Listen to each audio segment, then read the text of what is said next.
Assalamualaikum warahmatullahi wabarakatuh. Salam Om Swastiastu, Namo Buddhaya, dan salam kebajikan.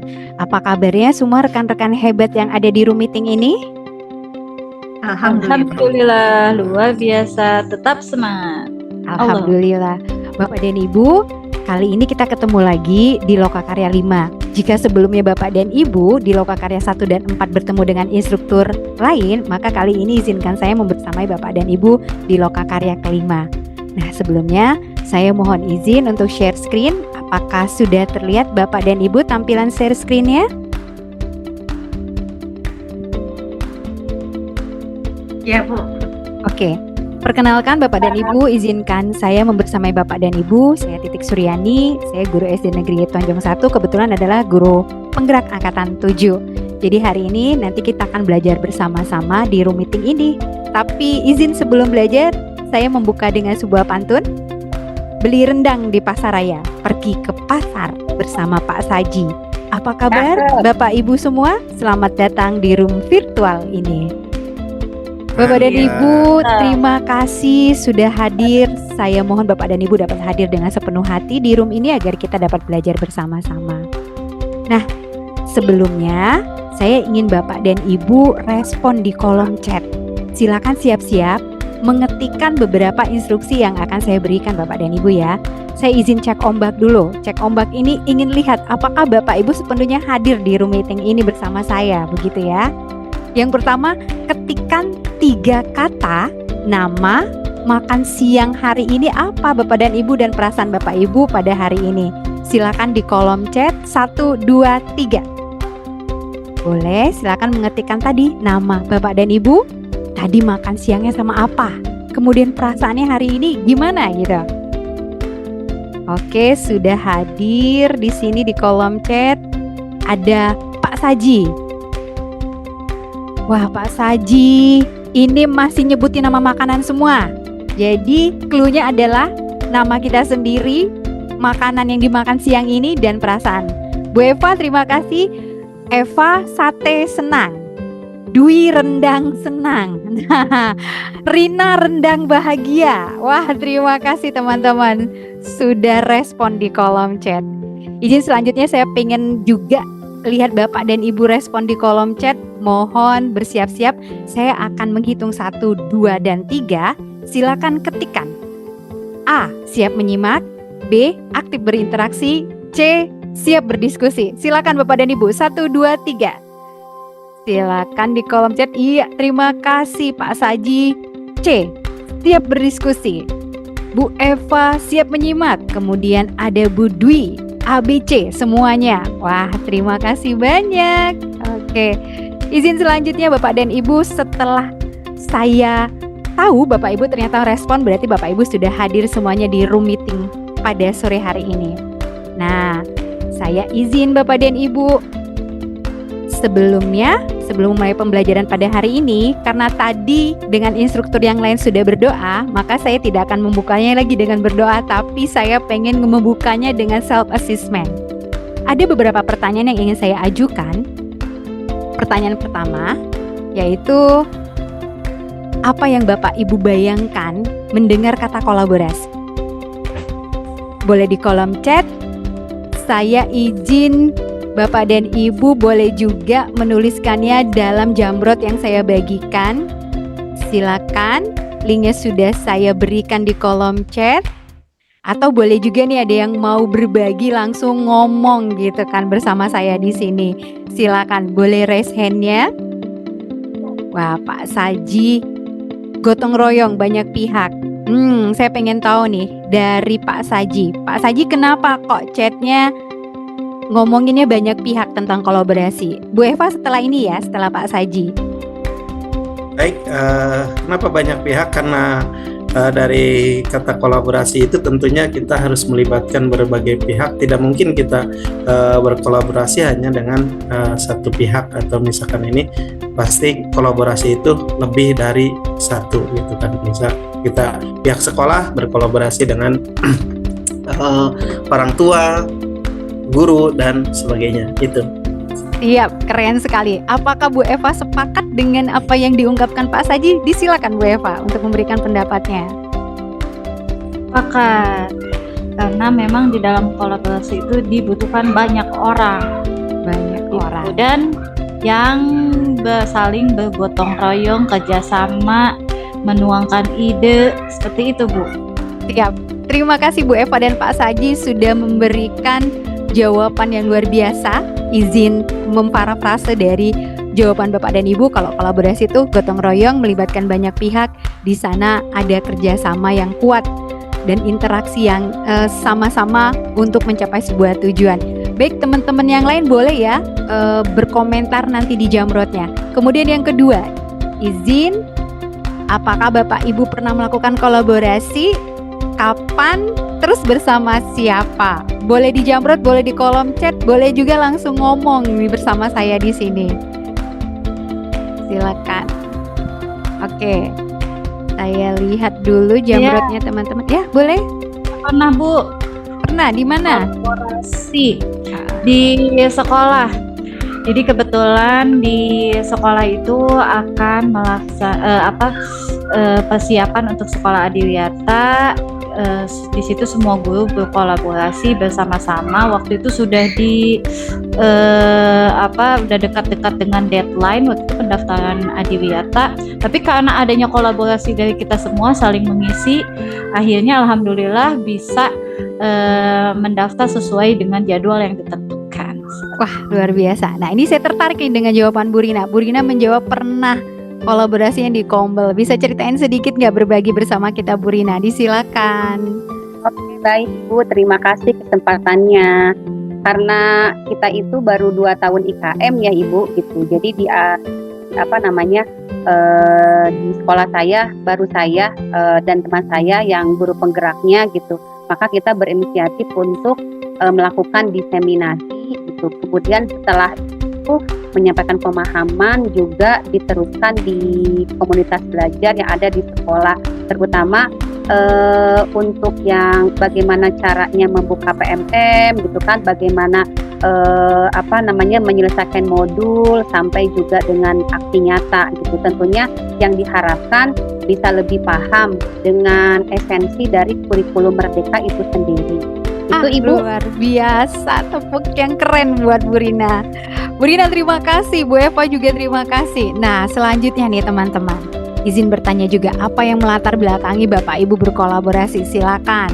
Kemudian apa yang Bapak Ibu rasakan ketika berkolaborasi, dan terakhir menurut Bapak Ibu apa hambatan dalam berkolaborasi? Silakan, boleh di Jamrotnya, boleh juga di kolom chat. Kalau kesulitan mengakses Jamrotnya, boleh juga langsung ngomong dengan saya.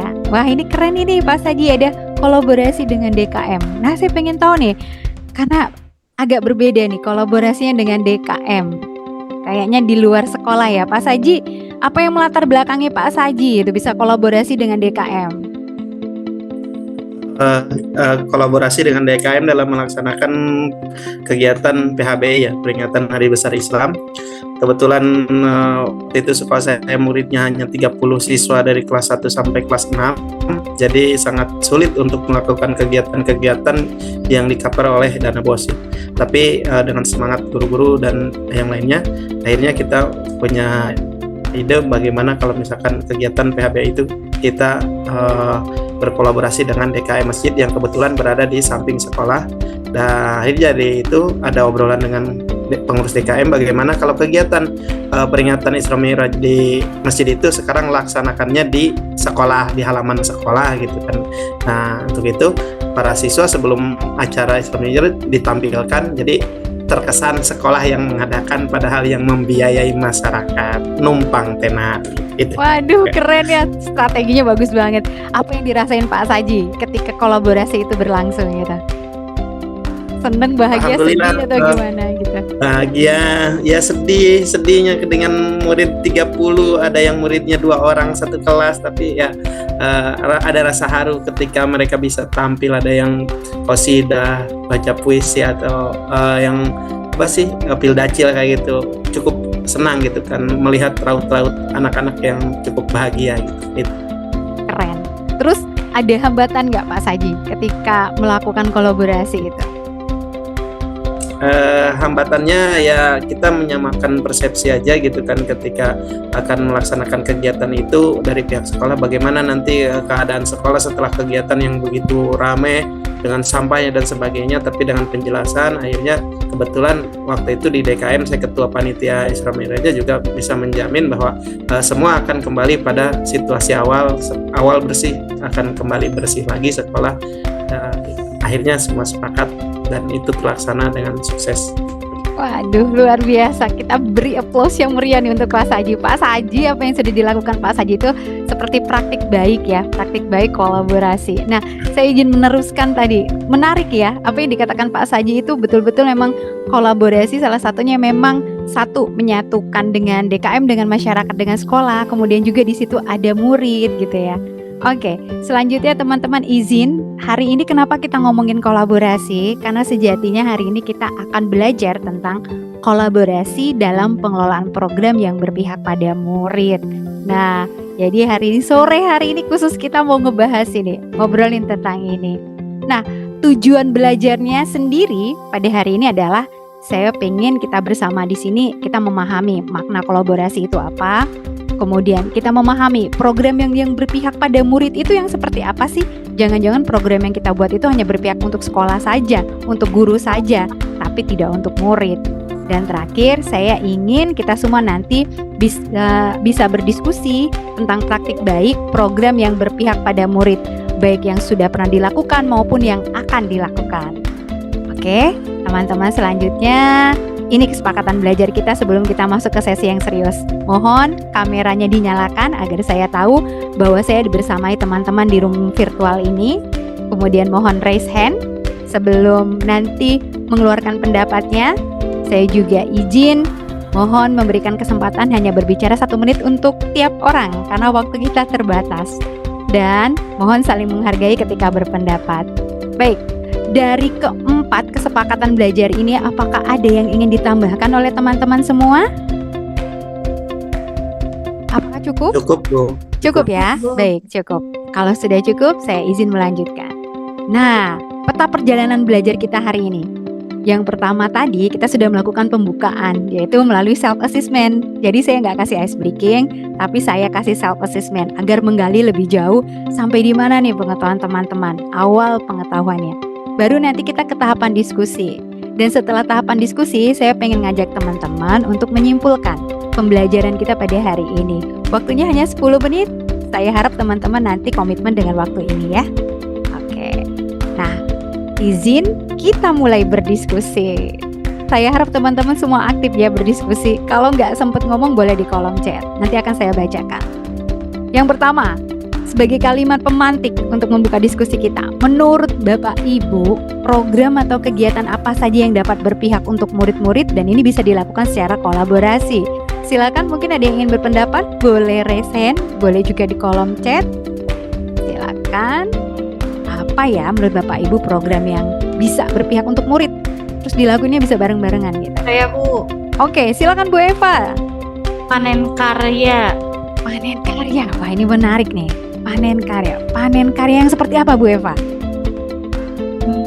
Panen karya di mana waktu itu di sekolah saya pertama kalinya diadakan panen karya karena waktu itu masih baru kelas 1 dan 4 saja sebenarnya yang sudah IKM, tapi luar biasanya panen karya itu bisa dilaksanakan oleh semua kelas walaupun tidak kelas itu tidak belum IKM gitu.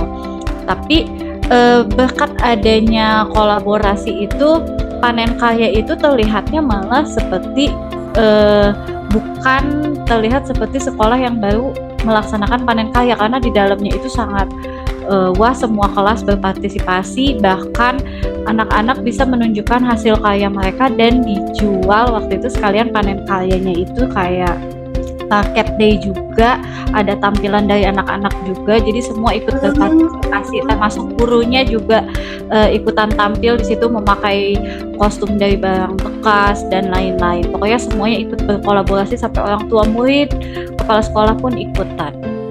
Wah keren ya, saya izin menyimpulkan ya dari cerita Bu Eva. Bu Eva kalau nyeritain tentang panen karya tadi yang digambarkan luar biasa ya. Ada kolaborasi anak-anak, guru, bahkan panen karyanya jadi mirip kayak ini ya, pentas sedih juga ada di sana. Wah luar biasa. Pokoknya Terima kasih. heboh. Heboh ya. Oke, saya izin memanggil Bu Rina. Bu Rina ini cukup menarik juga nih, sempat mengatakan di kolom chat ini Bu Rina untuk melayani pendidik yang berpihak pada murid, kolaborasi dengan puskesmas. Ya, oke, pengen tahu nih gimana nih caranya kolaborasi dengan puskesmas. Silakan Bu Rina, apakah dapat bergabung dengan kami untuk memberikan pendapatnya atau menjawab pertanyaan ini? Terima kasih Bu Titik, suara saya terdengar. Sangat terdengar Bu Rina, disilakan. Ya, karena kami ingin juga murid-murid kami secara fisik dan secara mentalnya sehat, ya Ibu ya. Jadi kita berkolaborasi dengan Puskesmas. Kebetulan juga Puskesmas memiliki program gitu. Jadi kita diberikan tablet, pil tambah darah seperti itu Ibu. Kemudian juga waktu itu pada saat kita COVID gitu ya, maka kita bekerja sama juga dengan pihak Puskesmas gitu untuk suntik apa gitu, saya lupa gitu namanya. Waktu itu kegiatannya 2 kali yang dilaksanakan dan alhamdulillah kerjasamanya sampai saat ini bisa terjalin dengan baik gitu dengan pihak Puskesmas. Mungkin itu Bu Titik. Luar biasa. Baik, teman-teman izin menyimpulkan semua ya. Jadi kalau tadi teman-teman ungkapkan, sejatinya di sekolah kita itu sudah melakukan yang namanya kolaborasi dan sebuah program yang memang berpihak pada anak. Dimana kalau Bu Rina kolaborasi sama Puskesmas dan berpihaknya pada anak-anak, karena di situ anak-anak selain sebagai objek yang diberikan vitamin, anak-anak juga terlibat di sana. Termasuk tadi Bu Eva ya, Bu Eva luar biasa juga tadi programnya. Ini programnya udah kolaborasi banget, dimana anak-anak juga punya karya terus bisa dijual lagi. Wah hebat. Selanjutnya saya izin melanjutkan diskusi kita dengan pertanyaan kedua. Nah, apa saja nih yang perlu dipertimbangkan teman-teman dalam penyusunan program kegiatan yang berpihak pada murid? Disilakan. Oke. Wah, siapa nih yang mau jawab? Boleh jawab di kolom chat, boleh juga jawabnya langsung. Saya pengen dengar suaranya Bu Dwi deh. Bu Dwi, Iya Bu, ya. bisa nggak nih ngapain aja sih, hal apa yang perlu dipertimbangkan nih Bu kalau kita mau nyusun program yang berpihak pada murid gitu? Baik Bu, terima kasih atas kesempatannya. Izin saya menjawab pertanyaan dari Ibu. Apa saja yang perlu dipertimbangkan ketika kita menyusun program atau kegiatan yang berpihak pada murid? Yang pertama sumber daya Bu. Jadi kita harus peka gitu untuk melihat kekuatan yang ada di kita Ibu ya. Nah, kekuatan sumber daya ini salah satunya. Ya, apakah kita itu misalnya dekat dengan puskesmas atau dekat dengan perkebunan atau dekat dengan pertanian. Nah, itu perlu dipertimbangkan agar ini menjadi alternatif program yang akan kita rancang, sehingga program nanti perlu juga dipikirkan berpihak pada murid. Itu Ibu. Luar biasa, berarti sumber daya, baik sumber daya manusia maupun sumber daya aset lainnya ya Bu ya.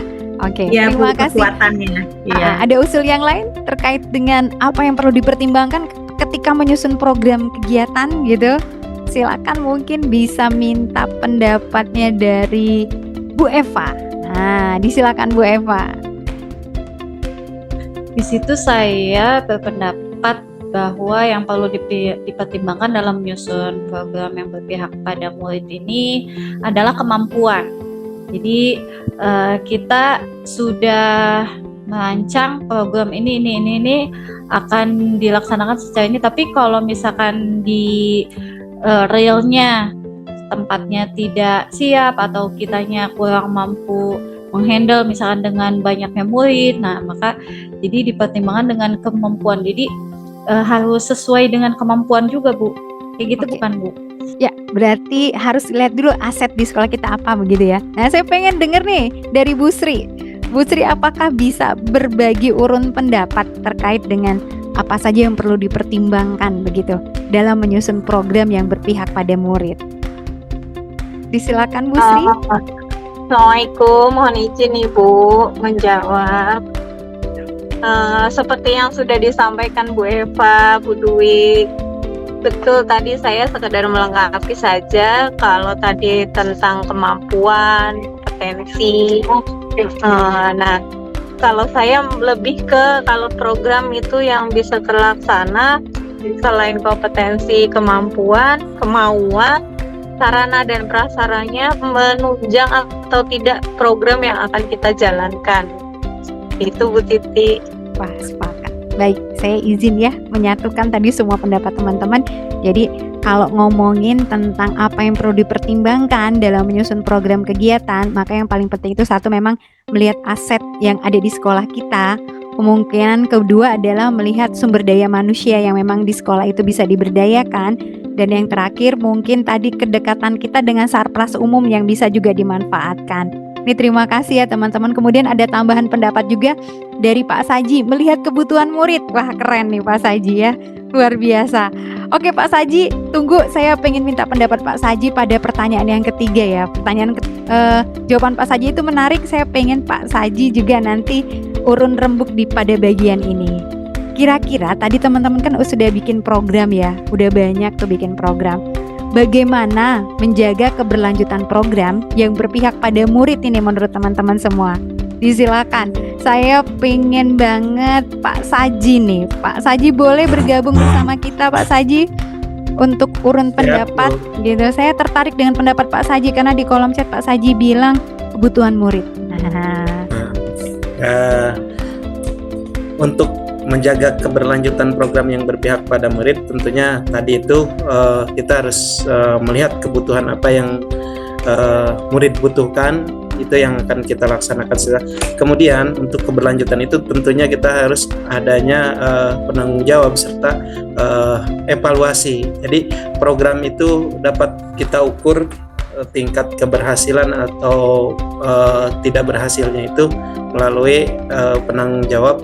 Jika memang ada tim yang bertugas untuk mengevaluasi itu harus benar-benar berjalan dengan baik. Itu mungkin Bu. Baik, boleh ya teman-teman kalau nggak sempat diberi kesempatan berbicara boleh di kolom chat nih mengutarakan pendapatnya. Kalau Bu Rina sendiri gimana? Sepakat nggak dengan yang diungkapkan oleh Pak Saji begitu? Disilakan Bu Rina. Ya, sepertinya Bu Rina terkendala sinyal. Baik, izin Bu Rina, apakah bisa memberikan pendapat setuju tidak dengan apa yang disampaikan oleh Pak Saji? Setuju sekali dengan disampaikan oleh Pak Saji. Luar biasa, saya sepakat sih ya. Oke, terima kasih. Bagaimana dengan Bu Dwi? Setuju nggak nih dengan pendapat Pak Saji atau mungkin ingin menambahkan begitu? Saya setuju Bu dengan apa yang tadi disampaikan oleh Pak Saji. Sepakat Bu. Sepakat. Baik, teman-teman luar biasa ya. Jadi saya mohon izin, kita akan menyimpulkan dari 3 pertanyaan tadi, mulai dari program kegiatan apa saja yang berpihak pada murid, kemudian apa saja yang perlu dipertimbangkan ketika menyusun program, kemudian bagaimana menjaga keberlanjutan program ini. Saya ingin teman-teman boleh di kolom chat, boleh ngomong langsung memberikan kesimpulan terkait dengan 3 pertanyaan ini. Silakan, saya mohon untuk siapa ya ini? Wah, boleh deh Bu Eva. Bu Eva, kapan dapat menyimpulkan dari 3 pertanyaan ini? Disilakan. Boleh yang lain di kolom chat ya. Nanti akan saya bacakan. Saya coba menyimpulkan, Ibu punten kehalingan. Kegiatan apa yang dapat berpihak untuk murid? Tentunya kegiatan yang bisa menjadi wadah untuk mereka menuangkan kemampuan mereka, di mana mereka bisa maksimal berkolaborasi, dan tentunya kegiatan itu memudahkan dan menarik untuk mereka. Terus apa saja yang perlu dipertimbangkan dalam menyusun program? Tadi harus sesuai dengan kebutuhan murid, sesuai dengan kemampuan, sesuai dengan aset. Dan bagaimana cara menjaga keberlanjutan yang berpihak pada murid? Tentunya dengan menjaga konsistensi dan tetap berkolaborasi supaya kegiatan ini terus dilakukan. Seperti itu, Ibu. Wah, Mungkin yang luar biasa. Baik, ini saya tertarik dengan Pak Saji. Silakan Pak Saji, mungkin bisa kasih kesimpulan dari 3 pertanyaan yang berkaitan ini. Baik, dari ketiga pertanyaan di sini saya simpulkan bahwa program atau kegiatan yang berpihak pada murid tentunya harus memperhatikan berbagai aspek dari mulai kebutuhannya, kesiapan pihak sekolah dalam menyelenggarakan, juga sumber daya yang ada di sekolah itu harus benar-benar menjadi perhatian sehingga program itu tidak hanya satu kali dilaksanakan, tapi itu sebisa mungkin untuk menjadi satu program yang berkelanjutan. Itu saja mungkin kesimpulan dari saya. Wah, luar biasa teman-teman semua. Bolehkah saya izin menautkan semua kesimpulan dari semua yang sudah disampaikan oleh teman-teman? Jadi bisa kita simpulkan bersama, program kegiatan yang berpihak pada murid itu perlu dipertimbangkan dan juga perlu dipikirkan keberlanjutannya itu harus melihat pada aspek-aspek sebagai berikut. 1. Program yang berpihak pada murid yang pastinya harus sesuai dengan kebutuhan murid itu sendiri. Kemudian pertimbangan untuk melanjutkan program ini adalah aset sekolah kita, sumber daya manusia yang ada, kemudian kolaborasi juga dengan pihak lain. Dan yang terakhir, bagaimana menjaga keberlanjutan program yang berpihak pada murid. Tentunya kolaborasi penting pada orang tua, kepada murid, kepada guru-guru di sekitar guru-guru yang terlibat dalam program tersebut, kemudian masyarakat juga. Ini sangat perlu. Yang paling penting di sini adalah kata kuncinya berkolaborasi sehingga program dapat berlanjut. Nah, demikian teman-teman sesi belajar kita pada sore kali ini mengenai kolaborasi dalam pengelolaan program yang berpihak pada murid. Sebelum saya menutup sesi ini, izinkan saya meminta teman-teman untuk melakukan umpan balik di chat room. Tolong tuliskan nama teman-teman, satu kata yang sangat penting dalam materi ini, dan kemudian perasaan di akhir pembelajaran hari ini. Silakan namanya teman-teman, kemudian kata penting yang teman-teman dapatkan dalam sesi belajar hari ini dan perasaannya setelah belajar. Disilakan 1, 2, 3. Bu Rina, silakan. Bu Rina semangat dan konsisten terus berkolaborasi. Eva kerjasama terbuka, open minded, keren. Pak Saji berkelanjutan, kurang satu kata nih Pak. Nama, kata penting pada ruang belajar kita sore hari ini dan perasaan Pak Saji pada sore hari ini. Disilakan. Oke. Saji berkelanjutan, Bu Rina masih semangat. Iya, terima kasih Bu Dwi, kolaborasi berpihak pada murid. Pak Saji seneng sekali. Baik teman-teman, terima kasih. Akhirnya berakhir juga sesi kita pada sore kali ini. Saya sebagai teman belajar Bapak dan Ibu semua, mohon maaf jika terdapat kekeliruan. Sampai jumpa nanti di pembelajaran pada lokakarya berikutnya. Mohon maaf atas segala kesalahan. Wassalamualaikum warahmatullahi wabarakatuh. Waalaikumsalam warahmatullahi wabarakatuh. Terima kasih Ibu atas berbagi hari ini. Sama-sama.